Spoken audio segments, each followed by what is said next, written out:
Before we get started with part 1 of this buggy build, where I show you the motor that I have for this project, I'd like to give a special thanks to Dustin and Brianne Poland, Grant Heidi and Jill Heidi, and one other anonymous person for donating to my campaign thus far. So let's get started with part 1, and I'll show you this motor. So here it is. This is a 2000 Suzuki GSXR 750. Liquid cooled, fuel injected. Now just a quick overview of the parts I will be using off of this motorcycle. I will be using the front two disc brakes and calipers. Those will go on the front, as they are on the front. I will be using the back one on the back.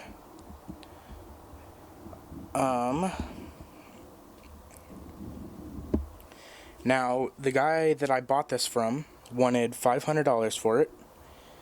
I offered him $200, and he took it because he wanted it gone ASAP, as he said.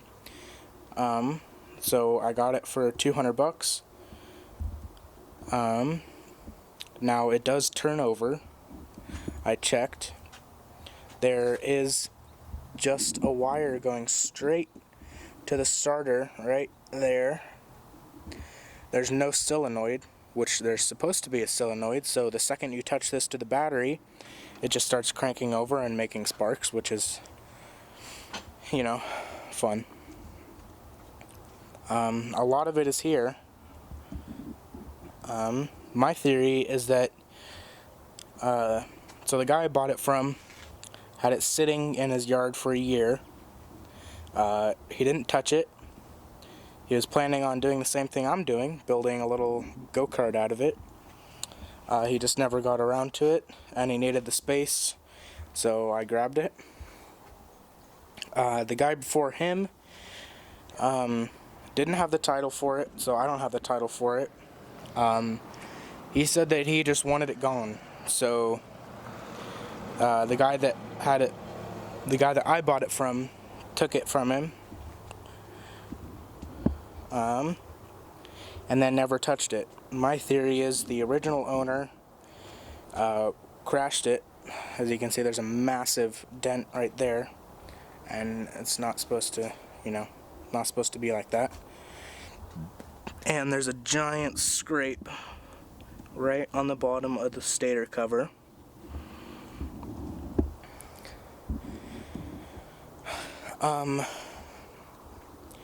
And a lot of the bolts all around the engine were loose for some reason. So it's almost like the original owner tried to take it apart and fix it, and either ran out of time or whatever. But as you can see, it's missing a whole bunch of bolts. It's only got one bolt on the top and one on the bottom. I took it off and looked underneath there, and it wasn't bad, so I don't know why he was trying to take that off. Maybe he thought that the scrape did something to the inside. It doesn't go into neutral for some reason. I still haven't found out why, but I will figure that out. The guy that had it sitting for a year, there were some rats that got into the wiring here. You can see there. Chewed it up pretty good. So I don't remember what this goes to, but it's pretty inexpensive, so that's not a big deal.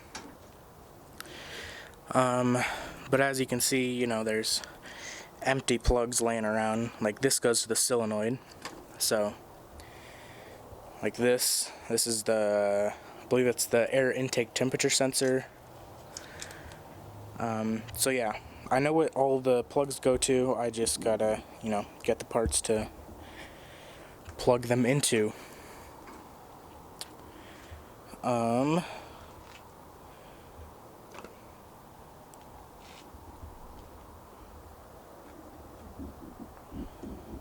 Yeah, there's no front anything on it, so it's missing the gauges, which kind of suck because those are like $100 used. It is missing the clutch lever. That's why I have the clutch like vice gripped on here so that I can move it because it doesn't go into neutral. So that was really fun to pull because it has a racing clutch on it.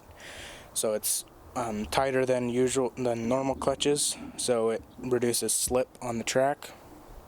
That's another reason why I think the guy crashed it, is because he was using it for, like a track day or something and wiped out. See, there's just, this goes to the gauge cluster. There's the fuse box, which they're all still intact. None of them are blown. I don't have to buy a new radiator, that's good. There's actually still fluid in here after sitting for a year. Oh, you probably can't see in there, it's probably too dark. Anyways, you can see it on the brim there. Right there, and there's just a little bit of fluid. So that's good. I don't have to buy a new radiator because those are expensive. Let's put that back on. Covered up the intake so water doesn't get into the cylinders and rust them. Because I'm pretty sure, I checked it, it's got 60 pounds on each cylinder of compression. And that's cold, so hopefully it'll have, maybe double that whenever it's hot. Because it hasn't been running in a year, so I assume, the rings might be a little stuck or something. So whenever I get it running, I'll redo the compression test and see if I need to do a top end on it or not.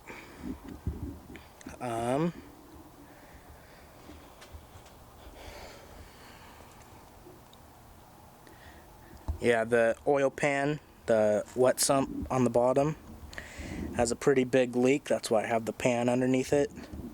It just leaks everywhere, all over the ground. As you can see, there's an oil stain right there, and there's a pretty big one underneath the pan, so gotta fix that. It needs a new clutch cover gasket because that also leaks whenever the bike is upright. Right now it's on its kickstand. I don't know if you can see in the sight glass right there, it's leaking oil.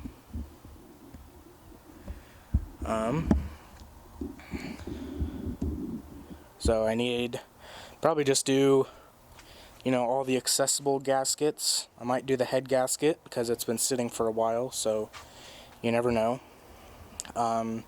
Definitely do the clutch cover gasket and the stator gasket on the other side of the bike. It's got this nice aftermarket exhaust here.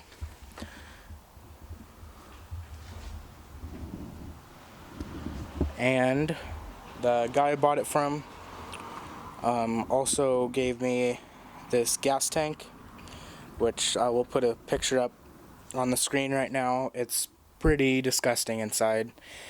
A lot of rust pitting and all that kind of stuff, so I might reuse that because since it's fuel injected, it needs exactly 43 psi of fuel pressure.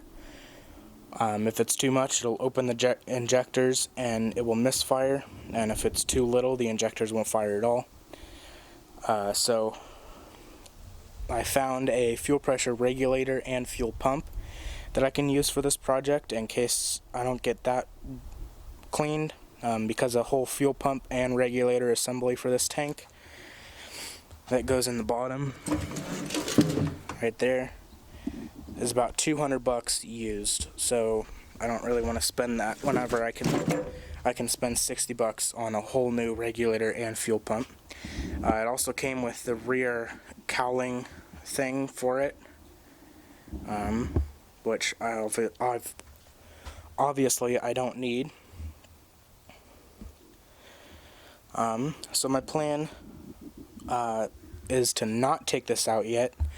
I'm going to try to buy the parts for the engine, all the electrical parts, all the missing connectors, and get it running in the bike so that I know exactly where everything goes and how everything connects, and that it actually does run. And then after that, we will start building the actual Dune buggy portion of it, and mounting the engine and everything, and we will go from there. So just some quick specs on this engine. It makes about 63 foot-pounds of torque at 11,000 RPM, and I believe it's 140 horsepower at 13,000 RPM. It redlines at 14,000 RPM. 4-cylinder liquid-cooled dual overhead cam. 4 valves per cylinder. Yeah, you can Google the specs if you're really interested, but that's pretty much the gist of it. Thank you all for tuning into part 1 of this Dune buggy build. In part 2, we will hopefully be getting this motorcycle running so that we can then put it in the go-kart. I will see you then. Thanks for watching.